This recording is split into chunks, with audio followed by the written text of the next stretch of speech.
The DJI Neo2 might genuinely be one of the best beginner drones DJI has ever made. And honestly, that's exactly why it's dangerous. Because this drone is so easy, so approachable, and so confidence-inspiring that people slowly stop treating it like an aircraft. Pocket-sized palm takeoff, AI tracking, gesture controls, LiDAR obstacle avoidance, 4K 100 FPS, protective propeller cage, and it costs around $200. It almost feels impossible to crash. And that feeling right there is where the problems begin. Because over the last few months, I've been reading comments, watching crash reports, testing the drone myself, and noticing a pattern. Most Neo2 crashes are not happening because the drone is bad. They happen because the drone becomes too comfortable to fly. So today, I want to go through the biggest mistakes people are making with the Neo2 right now. Real mistakes. Not generic read the manual advice. Things that are costing people footage, signal, and in some cases the entire drone. And honestly, some of these mistakes are surprisingly easy to make. Mistake number 1, flying over water like it's safe. This one hurts people the most, and I understand why. The Neo2 looks perfect for water shots. Beaches, lakes, rivers, boating clips, coastal tracking shots, the footage looks incredible online.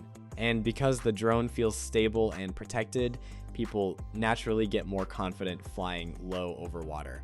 That's the trap, because the downward sensors can get confused by reflective surfaces, especially calm water with sunlight reflections. The drone slowly misjudges altitude and starts drifting lower without you realizing immediately. And the scary part is, it's usually not dramatic. No warning, no sudden failure, no loud crash. Just a slow, quiet descent until the drone touches the surface. And once the drone lands in water, everything changes. On land, you crash into grass or dirt and usually recover the drone. Over water, if you lose signal or battery while hovering, the drone may simply land where it is. And then it's gone forever. I've seen real-world reports of exactly this happening during simple follow shots over lakes and coastal paths. So if you're new to the Neo2, avoid low-altitude water shots completely until you fully understand how this drone behaves. Mistake number 2, trusting obstacle avoidance too much. This is probably the most dangerous psychological mistake with the Neo2, because the obstacle avoidance is actually good.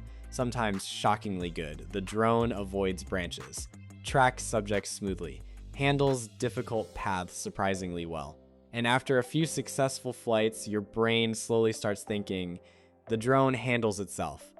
That mindset is dangerous, because obstacle avoidance is not autopilot. Thin branches, power lines, fast turns, complex environments, objects entering frame suddenly.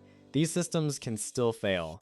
And honestly, most crashes happen the exact moment pilots stop actively watching the drone because they assume tracking mode is managing everything safely. That's why experienced pilots still treat tracking modes as assistance features, not autonomous flight. The moment you stop paying attention, the risk increases massively. Mistake number 3, using phone control in situations where you really should be using a controller. Phone-only control is honestly one of the coolest things about the Neo2. For quick casual shots close to you, it's amazing. But what happens is beginners slowly gain confidence and start flying farther and farther away while still relying entirely on the phone connection. And signal drops happen much faster than most people expect. Now combine that with a tiny drone that visually disappears at distance, and suddenly panic sets in very fast. People start making random inputs, canceling return to home, running around trying to reconnect. If you plan to fly any real distance, especially near obstacles or water, use the RC controller. Seriously. It completely changes the safety profile of the drone. Mistake number 4, thinking stable means safe in wind. This one fools almost everyone at least once, because the Neo2 can look perfectly stable while secretly fighting extremely hard against the wind. And beginners misread this constantly. They see stable footage and assume the drone is fine. What they do not see is the aggressive motor compensation, the heavy tilt angle, the rapid battery drain happening in the background. And this becomes especially dangerous because the flight outward usually feels easy. Why? Because you're flying with the wind. Then you turn around to come home, and suddenly the drone is struggling to make progress against the headwind. And now your battery percentage starts dropping much faster than expected. This is how people lose drones. If the Neo2 is tilting aggressively just to hold position, that's not stability. That's the drone fighting for survival. Mistake number 5, misunderstanding the real battery life. DJI advertises around 18 to 19 minutes. In real-world conditions, you're usually looking closer to around 11 to 15 minutes, depending on wind, movement, tracking modes, and how aggressively you fly. And honestly, this becomes a problem because beginners plan flights psychologically around the advertised number. They think, I still have plenty of time. Then suddenly the critical battery warning appears much earlier than expected. Now personally, if battery life is your biggest concern with the Neo2, I actually made a full dedicated video testing the extended aftermarket battery with real-world flight tests. I'll leave both the video and the Amazon link in the description because honestly it genuinely changes the experience for longer sessions. But even with bigger batteries, you still need proper flight discipline. Do not treat low battery warnings as the moment to start heading home.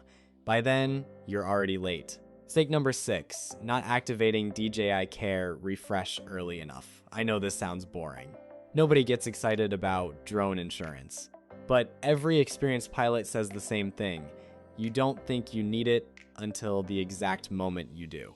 And the important thing many beginners miss is that there's a limited activation window after purchasing the drone. You cannot wait until after your first crash. Now, important note here, I know some viewers in the United States may not currently have access to DJI Care Refresh, depending on support policies and regional restrictions. But for many other countries, it is still available and honestly worth considering before your first flight, especially with how portable and casual the Neo2 feels. Mistake number 7, forgetting that the Neo2 records only to internal storage, no micro SD card slot, which sounds fine initially because 49 gigabytes feels like plenty. Until one day you're traveling, shooting constantly for multiple days, and suddenly the perfect moment appears. You launch the drone, hit record, nothing, storage full, and unlike larger drones, there's no quick card swap solution. That moment hurts. Check storage before every single flight. Seriously. Mistake number 8, using gesture controls in the wrong conditions. Gesture controls on the Neo2 honestly feel futuristic when everything works properly. But bright sunlight, busy environments, crowded backgrounds, and fast situations can confuse the system surprisingly easily. And the dangerous part is when creators start depending on gesture controls in situations that actually require precision. Gesture controls are amazing for relaxed situations, clean backgrounds, good lighting, slow controlled movement. They are not a replacement for proper manual awareness. Mistake number 9, thinking the protective cage makes the drone indestructible. This one is sneaky, because the Neo2 genuinely is durable. You bounce off branches, hit walls lightly, clip obstacles, and often the drone survives perfectly fine. That durability slowly creates psychological overconfidence. People start taking tighter risks, flying indoors aggressively, flying close to objects constantly. But here's the reality, the cage protects the props, not your judgment.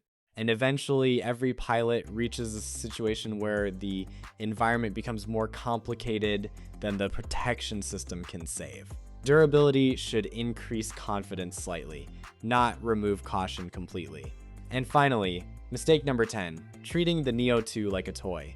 Honestly, this is the biggest mistake of all, because the Neo2 is designed to feel effortless. Palm takeoff, gesture controls, AI tracking, tiny size, protective guards.